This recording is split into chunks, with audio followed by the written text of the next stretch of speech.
పిలిచాడంట. పిలిస్తే ముందు ఒక 500 ఎక్కిస్తాడు అటు కూడా. ఆ చెట్టు చాలా గట్టిగా ఉందండి, పెద్దగా ఉన్నాయి కదా కొమ్మలు. అయితే కొట్టి కొట్టి కొట్టి కార్తీక మాసం మొత్తం పొడపొడ వేసిన చెట్లు మంది కొట్టేయడానికి భయపడతారు అందరూ. మరి ఏం చేద్దామండి మరి? అదే పాములు వస్తాయని కొట్టేసాడు. కార్తీక మాసం ఇంకా మస్తు ఉన్నది. ఇంకా ఉంది కదా, ఈ 2 నెలల్లో బాగానే వచ్చేస్తుంది. పని ఉంటే పెట్టుకున్నాడు పని పని పని అంటున్నాడా? మరి రావచ్చు కదా, కిందికి వచ్చి చెప్పొచ్చు కదా, ఏదో ఒకటి. ఏ మాట చెప్పరు ఎవ్వరు. కొమ్మ నుంచి అంటే అయిపోతుండే. నేనన్నా ఎందుకు ఎదురు వస్తుంది కొమ్మలు వచ్చేస్తుందండి. కొట్టిన కొమ్మలు అంటే కొట్టిన కొమ్మలు దాన్ని కాబట్టి అసలు కొమ్మలు ఏమీ లేవంట. ఉన్నాయి కొమ్మలు ఉన్నాయి, ఎగురు ఉన్నాయి, చాలా ఉందండి. ఇంకా చూసారు కదా, పక్కన ఇంకొక చెట్టు కూడా ఉంది. మరి ఉన్నప్పుడు ఎవరు మన వినాయక చవితి కదా తీసుకున్నారు, పెట్టారా చేశారా?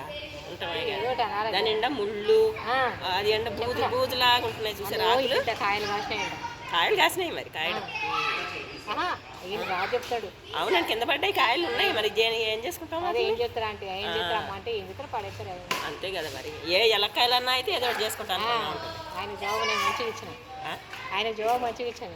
వర్షాలు పడుతున్నాయి, పురుగులు వస్తున్నాయి అని పిల్లలు అటు తిరుగుతాను కొట్టేవాళ్ళం. కార్తీక మాసం ఇంకా మస్తు ఉన్నదా పని.